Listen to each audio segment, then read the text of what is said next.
Je vous fais une petite vidéo très rapide au sujet de cette rumeur qui concerne les contrôles dits inopinés qui relèvent d'une confusion complète. Il y a encore une fois un certain nombre de gens qui ne comprennent pas la loi et qui font une mauvaise interprétation des choses, y compris même une association qui est allée se pourvoir auprès du Conseil d'État ou du Conseil constitutionnel, je ne sais pas. En tout cas, ils vont se planter pour une raison extrêmement simple. Ils ne comprennent pas comment les choses fonctionnent. Il n'y aura pas de contrôle inopiné à moins qu'on change complètement de régime. Il n'y a pas de contrôle inopiné, même si ceci est évoqué dans certains courriers de fonctionnaires qui ne connaissent pas eux-mêmes la loi, pour la raison toute simple qu'il y a confusion entre contrôle et visite inopinée. Le fonctionnaire peut parfaitement vous faire une visite inopinée. N'importe qui peut visiter de manière inopinée n'importe qui dans ce pays. Ce n'est pas pour autant qu'il a le droit d'entrer chez lui. N'importe qui peut venir chez vous et sonner à la porte. N'importe qui, c'est le droit. La personne reste dans le domaine public, elle appuie sur votre sonnette qui se trouve sur votre mur et n'est pas encore rentrée chez vous.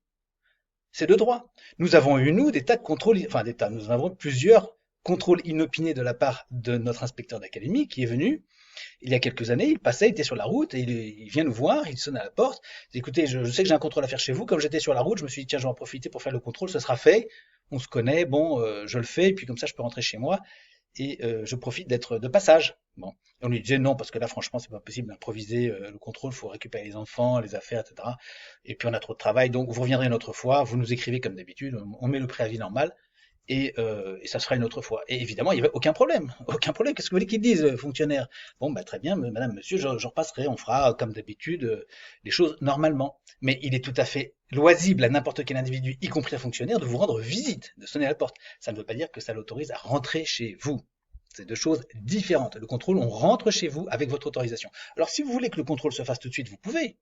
Vous avez parfaitement le droit de dire, bon, bah, très bien, ok, on le fait, là, ça va, j'ai 20 minutes, on fait le contrôle vite fait, et puis comme ça, tout le monde est content.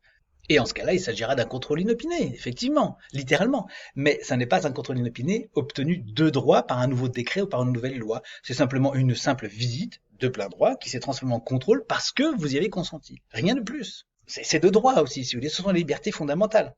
Donc là, il y a confusion. Il y a des courriers où les fonctionnaires parlent de contrôle inopiné, mais ça n'existe pas. Et le décret dont il est question n'est pas valide en ceci qu'un décret ne peut modifier la loi. Ça n'existe pas. Les ministres ne font pas la loi dans ce pays. Mais il est vrai que dans le monde de l'IEF, etc., les gens ne connaissent pas le B à bas. La ministre ne fait pas la loi. Un ministre peut dire tout ce qu'il veut, ça n'est pas la loi. La loi, ce sont les députés, les parlementaires, les deux assemblées, Assemblée nationale et Sénat. C'est eux qui font la loi. Tant qu'il n'y a pas de loi au sujet de l'irruption dans le domaine privé, de nouvelles lois du moins, il n'y a aucun problème. Aucun fonctionnaire ne rentrera chez vous. Donc je vous dis, nous on a eu des fonctionnaires et ils venaient, on leur dit non, vous repartez chez vous.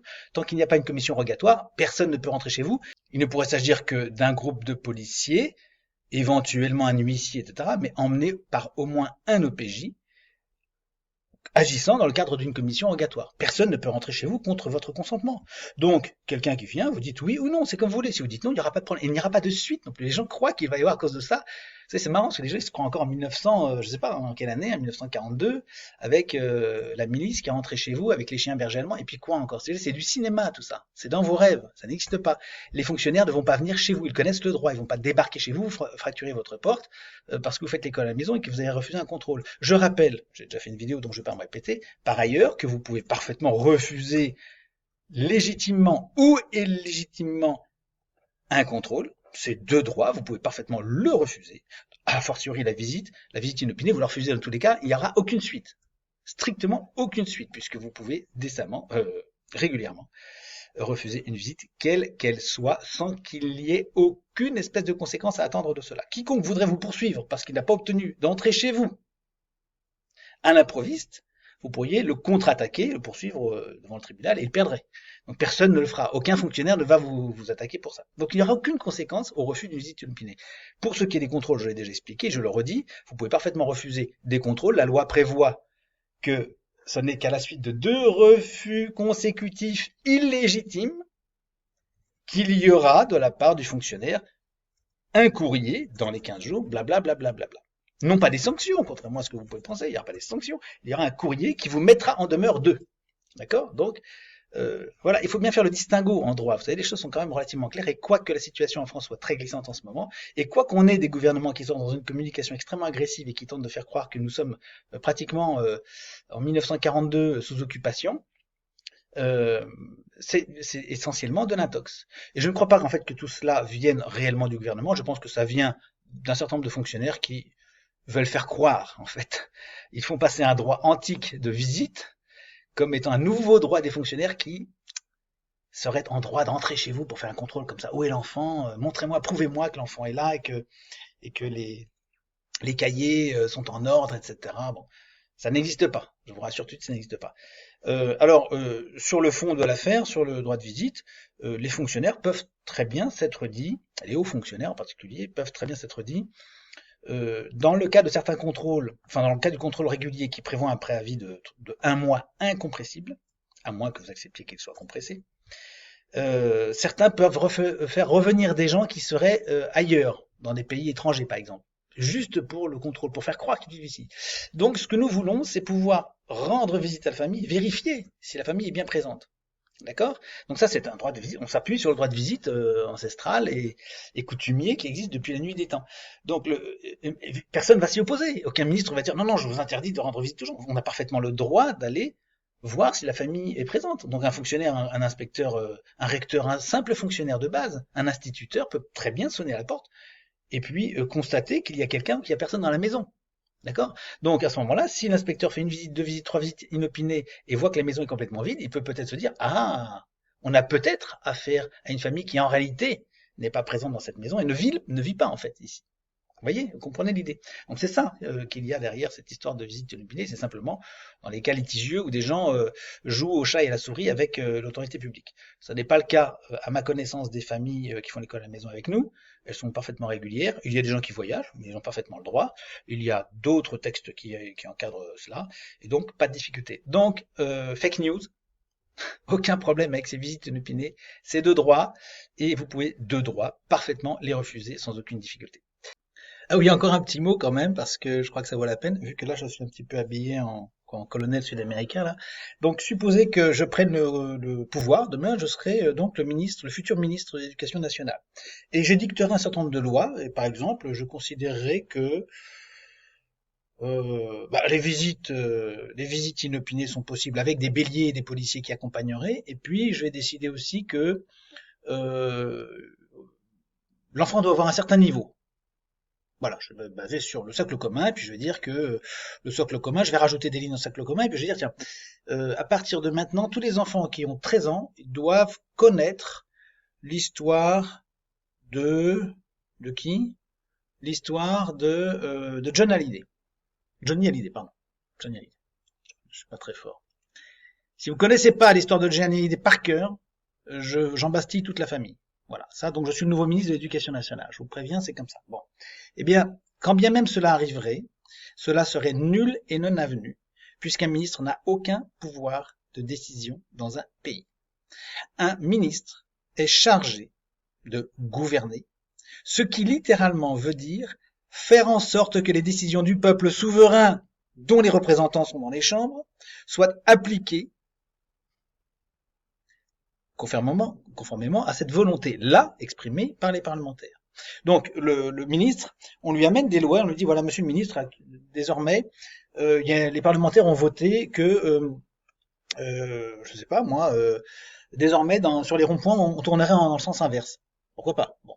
Donc les parlementaires votent ça. Eh bien le ministre sera chargé de mettre en œuvre cette loi et d'édicter un certain nombre de décrets qui viennent compléter la loi et que bien évidemment la loi ne se charge pas de préciser, puisque ce serait un peu compliqué de dire la longueur, la largeur des passages, les véhicules autorisés, etc. Tout ça, ce sont les décrets qu'ils font. Les décrets précisent la loi, décrets d'application, etc. Il y a différents décrets. Mais en tout cas, le décret ne fait pas la loi. Donc il n'est pas possible. Quand vous voyez un nouveau décret qui dit désormais les gens peuvent débarquer chez vous à l'improviste, c'est du bidon.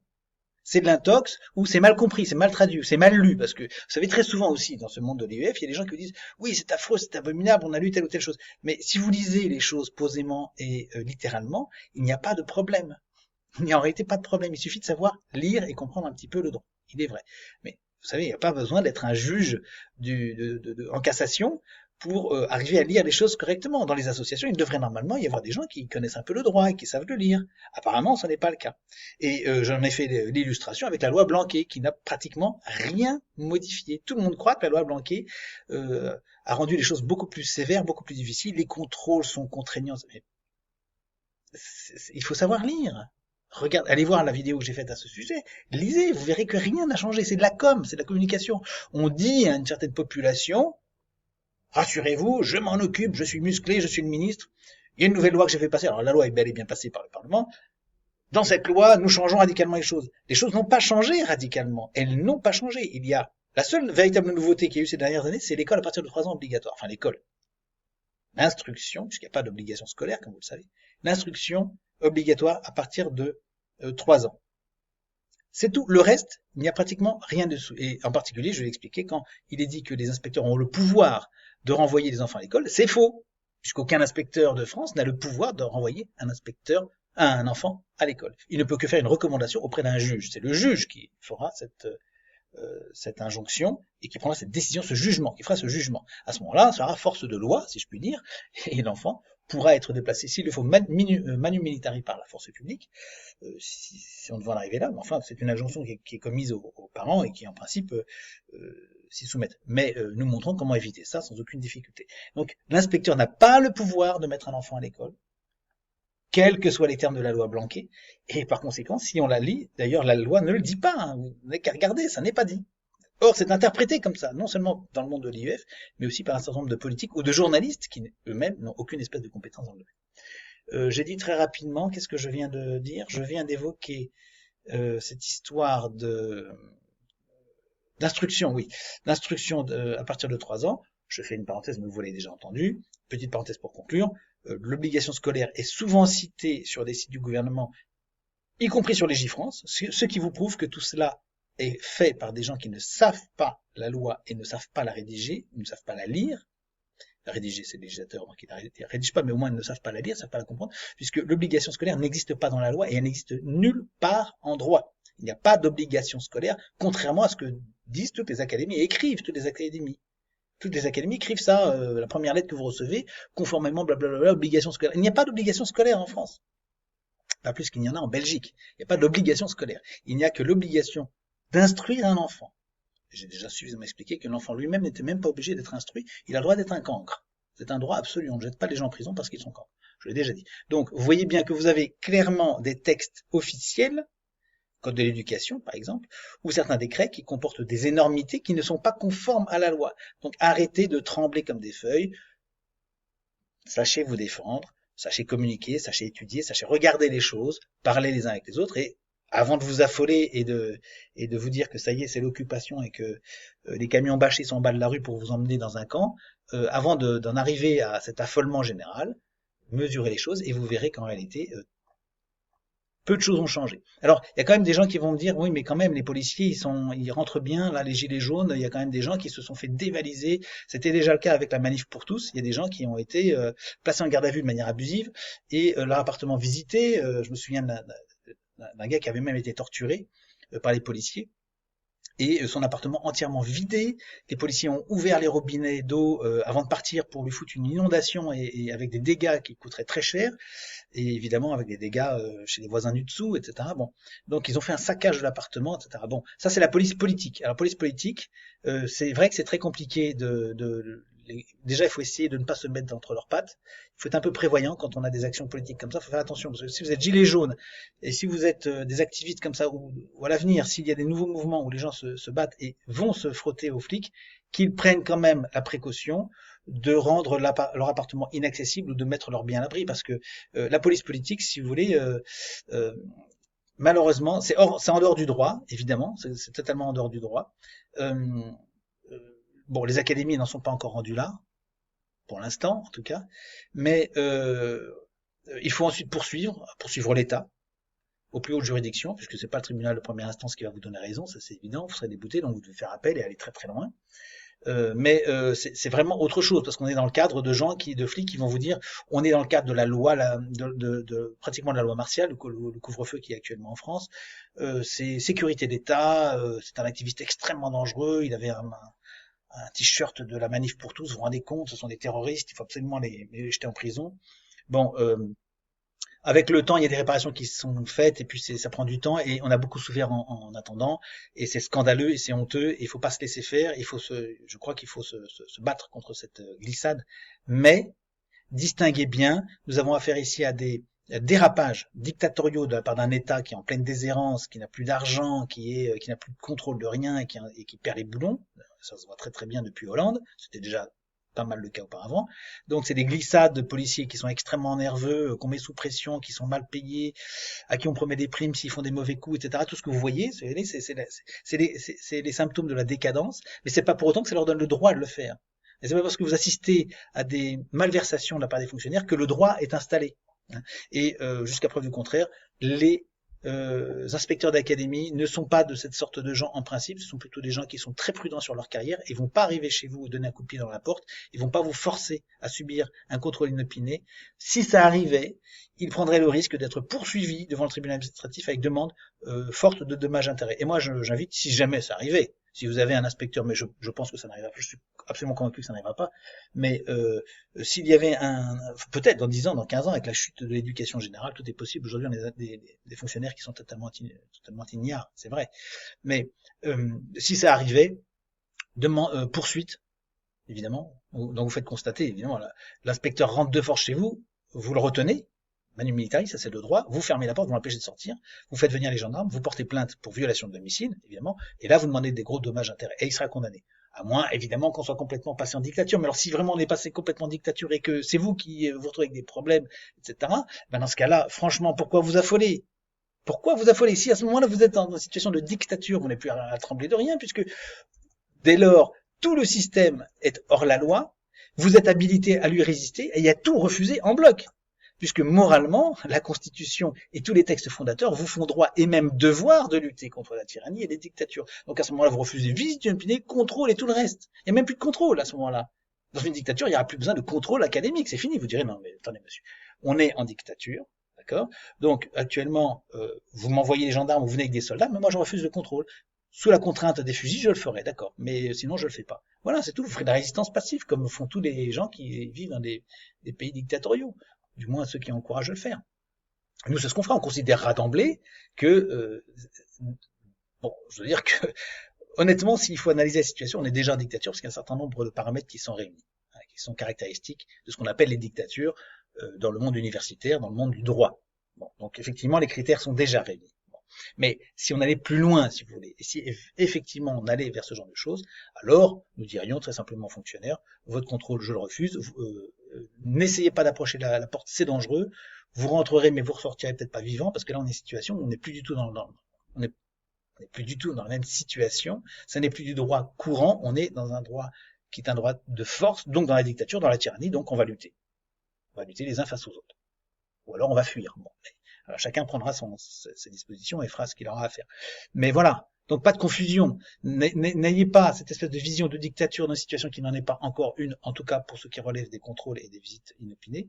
Et en revanche, quand vous avez une activité militante un peu engagée, ben, soyez pas bisounours et puis laissez pas votre appartement accessible ouvert à tous les vents avec tous vos biens les plus précieux. Si vous allez balancer des cailloux sur la police, vous comprenez bien que vous avez le risque d'avoir des contre-coups. Là, vous en aurez des visites inopinées, croyez-moi, puis ils seront pas 2 ou 3, ils viendront avec le bélier, vous bousilleront la porte, et puis votre appartement, ils vont le réduire en poussière. Enfin, je rigole, c'est pas très drôle, il y a des gens à qui ça arrive. Donc, si vous êtes gilet jaune, c'est très bien, vous avez raison, il faut défendre vos intérêts, et l'intérêt du peuple et la nation, et notre histoire et notre civilisation, mais soyez prudents, parce que les polices politiques, ça existe, et on a eu un Castaner, on a eu des gens comme ça qui sont des véritables voyous, j'ai pas peur de le dire, qui n'ont rien à faire au gouvernement. C'est pas le premier, il y en a eu d'autres, mais qui se gêneront pas de vous envoyer des sbires qui n'ont, à mon avis, enfin qui n'ont certainement, bien sûr, aucun rapport avec la police régulière, avec des gens qui sont, au contraire, des fonctionnaires honnêtes. Sachez aussi, c'est le dernier point, je vais m'arrêter là, vous avez quand même dans le système des gens qui sont des fonctionnaires très honnêtes et qui travaillent pour vous et avec vous, peut-être même souvent secrètement sans le savoir, et qui défendent vos intérêts et qui bloquent des choses. Et donc, faut pas mettre tout le monde dans le même panier. Voilà, donc voilà pour cette vidéo qui est beaucoup plus longue que je n'avais prévu, mais en tout cas, voilà pour cette histoire de visite inopinée et de contrôle. Pas d'inquiétude à cette heure, rien de neuf sous le soleil. À l'ouest, rien de nouveau, le front est stable, tout va très bien pour moi. Enfin, tout va à peu près bien pourvu qu'on regarde les choses de près. Voilà. Et tout ça sans montage et d'un trait. Sans texte non plus, c'est pas mal quand même.